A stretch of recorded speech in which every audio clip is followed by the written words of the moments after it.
So today I'm going to explain in brief human digestive system. Human digestive system. So the human digestive system consists a long tube, that is food pipe. Food pipe. The food pipe is also called alimentary canal.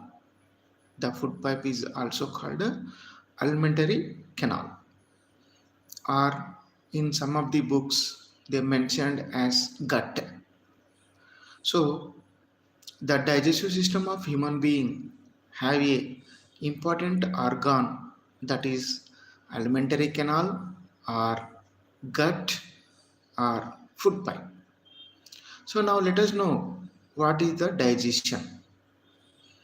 So digestion is a process in which the large macro food particles are converted into small minute particles,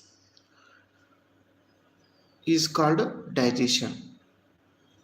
So the digestion means definition, the process of conversion of large macro food particles into small micro particles is known as digestion.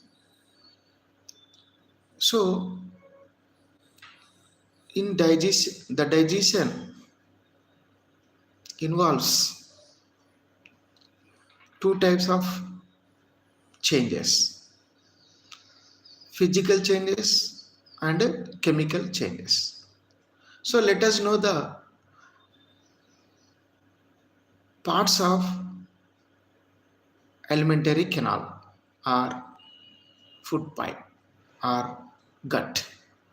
So the alimentary canal have the following parts.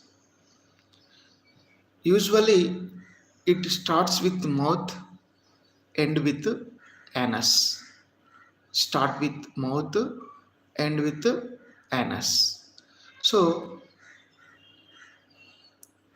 the parts of the alimentary canal are as follows: mouth, oral cavity are number one, mouth; number two, oral cavity or buccal cavity; oral cavity or buccal cavity;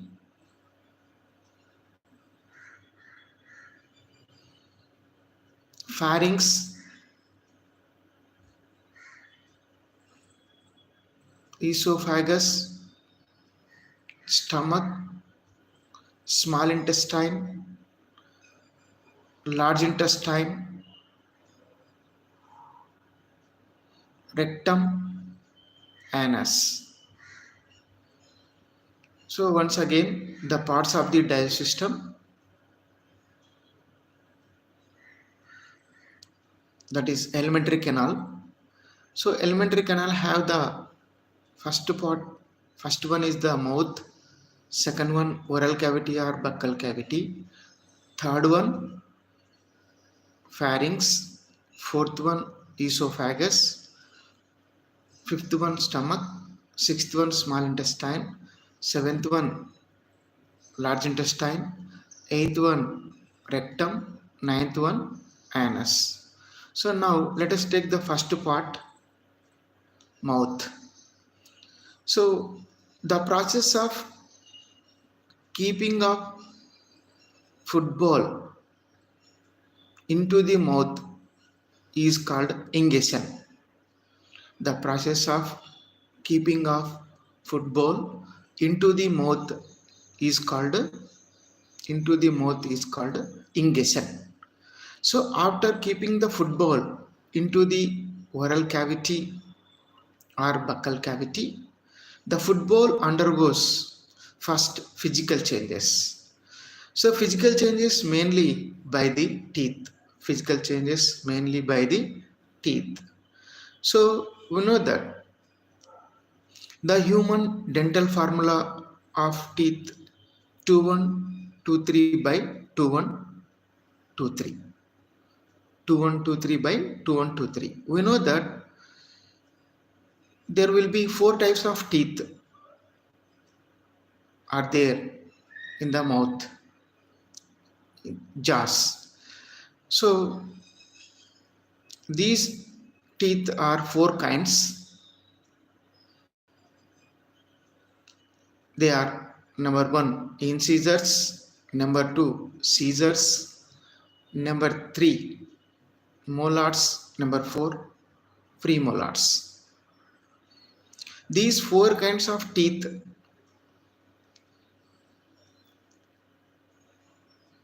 involve physical changes of the food material in the mouth.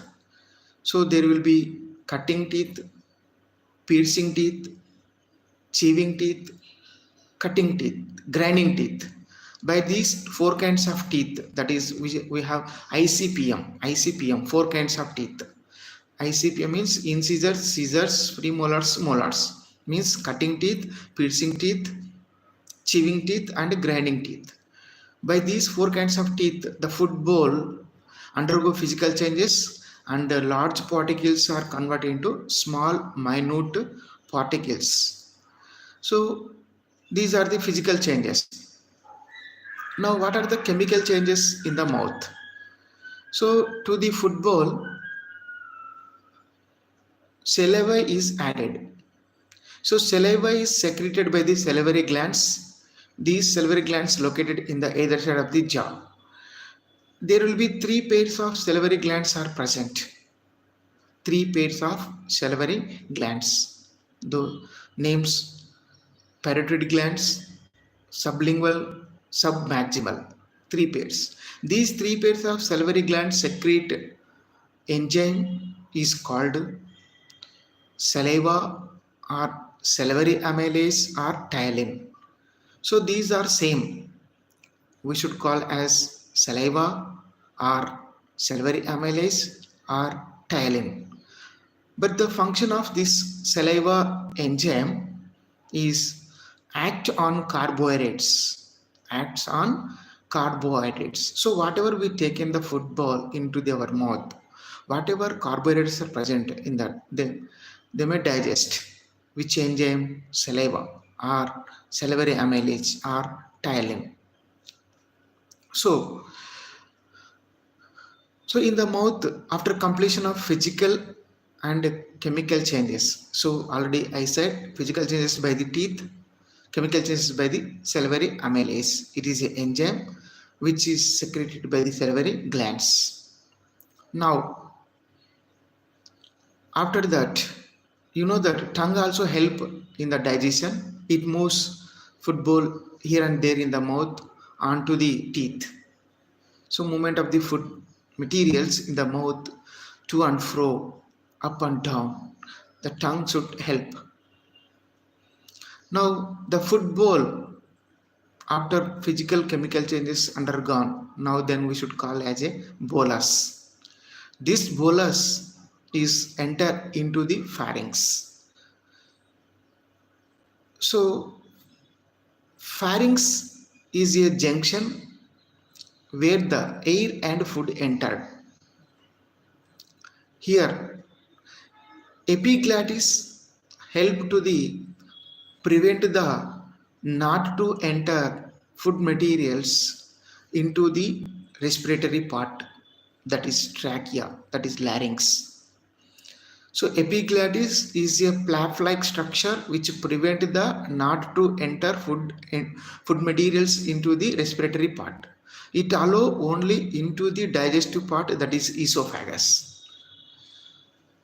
So from the pharynx, bolus enter into the esophagus. The process of sending of bolus from the mouth into the esophagus is called swallowing. Is called swallowing. So swallowing, up to swallowing is under our control. Up to swallowing is under our control. So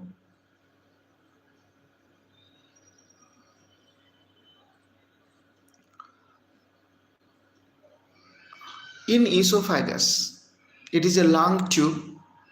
There is no physical chemical changes.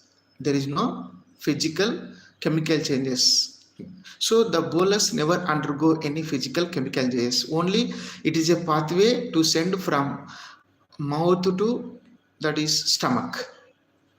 So but here in esophagus, because of because of walls of the esophagus have circular, vertical, longitudinal muscles. Due to contraction and relaxation, the bolus move as a wavy manner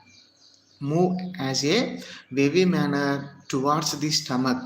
The wavy manner movements of the bolus in the esophagus is known as peristaltic movements. Peristaltic movements.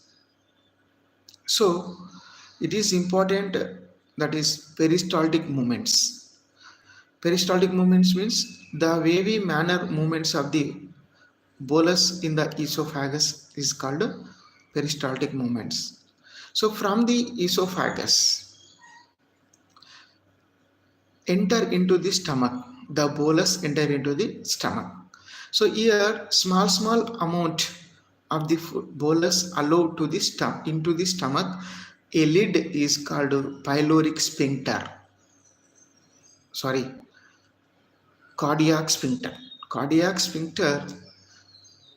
sphincter allow bolus from esophagus into stomach. So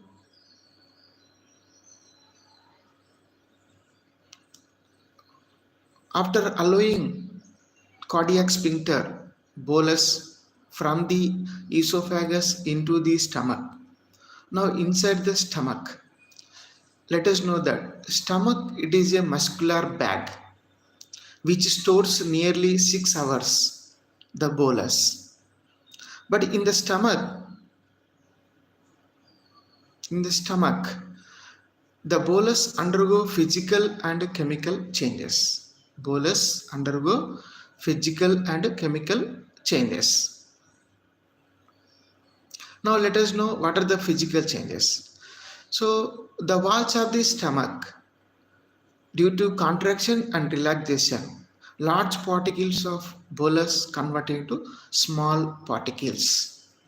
Due to contraction and relaxation of the muscles of the stomach, the bolus undergo physical changes, means large particles into small particles. So now the chemical changes. Let us know the walls of the stomach secrete a juice, that is gastric juice. Gastric juice consists of enzymes and HCl. So enzymes are pepsin, trypsin, chymotrypsin.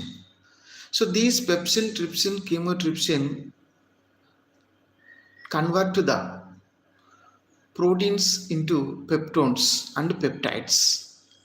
So these pepsin, trypsin, chymotrypsin act on proteins.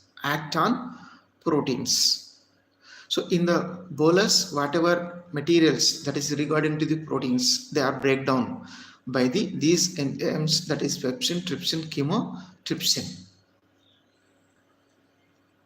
So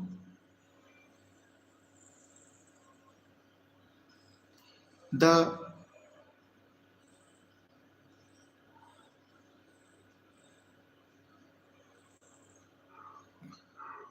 pepsin, trypsin, chymotrypsin, these are act on proteins and convert into peptones, peptides. Now HCl, it helps to kill the excessive harmful bacteria in our stomach. We know that in our stomach there is a bacteria, that is E. coli, Escherichia coli. These bacteria help to the proper digestion of cellulose. Then only we should get 100% energy, because of we are taking plant material. So Escherichia coli bacteria is essential to digest the complete digestion of cellulose. Then only we get energy 100%.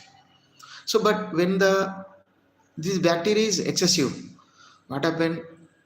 It leads to stomachache. So that excessive bacteria to kill, HCl is important. This HCl is released by the stomach in the form of gastric juice. So stomach also, stomach walls also consist the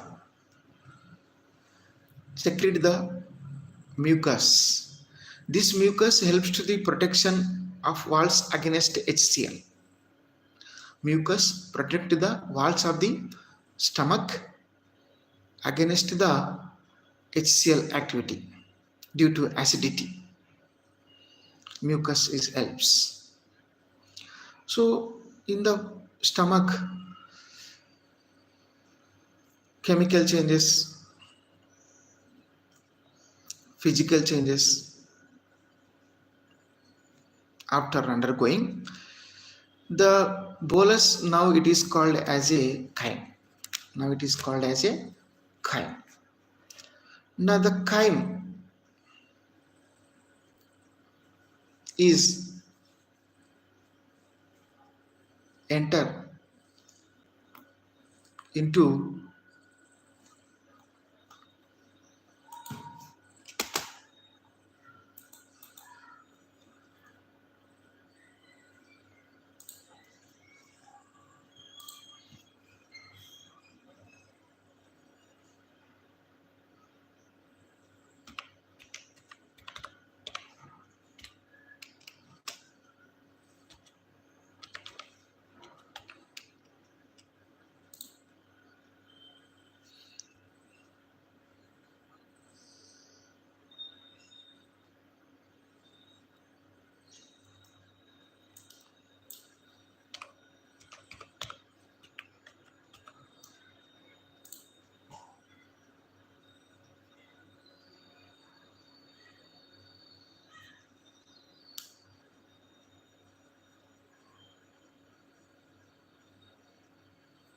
so in the stomach, lipase also enzyme secreted. This lipase, some amount only. This lipase act on fats. So now it is called in stomach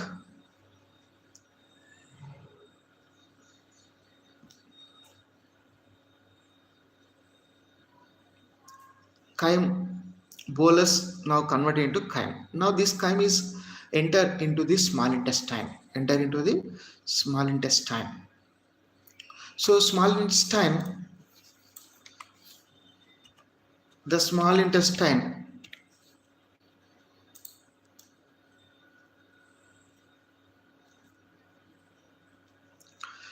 from the stomach, from the stomach, the chyme is entered into the small intestine with the help of a sphincter is called pyloric sphincter.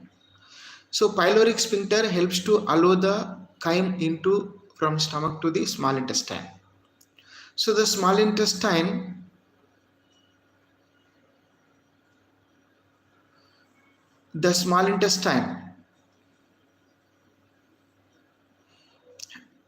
has a long tube.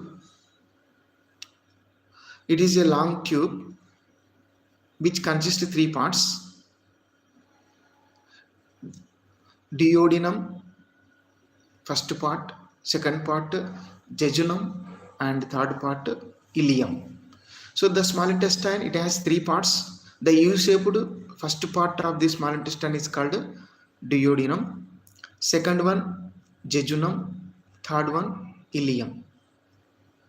So duodenum, it is the first part of the small intestine. It is U-shaped, in which two important organs are opened. That is right side liver, left side pancreas. Liver opens into a duct is called bile duct. Pancreas open into a duct is called pancreatic duct. So liver produce bile juice. Bile juice contain no enzymes but consist enzymes, protein, pigments Liver produce that is bile juice, which does not contain enzymes. The bile juice consists the pigments. These pigments are bilirubin, biliverdin. These pigments help to the digestion of red blood cells. So and gives yellow color. But whereas pancreas secrete a juice is called pancreatic juice. This juice consists lipase, amylase enzymes. Lipase enzyme convert to the fats, break down in fat digestion. Lipase enzyme helps to the fats digestion in the chyme, whereas amylase act on carbohydrates. So in small intestine, the most important activity is absorption. Absorption is a process in which the important materials, that is carbohydrates, proteins, fats and minerals, are transported horizontally from small intestine into blood. Here, to transport from small intestine into blood, there will be important parts which are located on the walls of the small intestine. They are called villi. So villi are the finger-like projections which help to the while moving the important materials, and they may absorb and transport into the blood. Now then blood carry to different parts these important nutrients, proteins, fats, carbohydrates which are present in the food chyme. So after absorption process, the unimportant material enter into the large intestine. So where the small intestine is attached to the large intestine, in that place there will be a thumb-like structure we can see, that is appendix. Here the appendix, somewhat some scientists said that it is also participate in the digestion, but today we are calling as vestigial organ because of there is no role in the digestion. So appendix is considered as a vestigial organ because of there is no role. So in the large intestine, here also small amount of absorption takes place. That is, water and other important materials are absorbed by the large intestine. Finally, in the large intestine, the highly concentrated fecal matter is formed. From the large intestine, the fecal matter is entered into the rectum. So from the rectum enter into the anus, where the anus is expelled the fecal matter.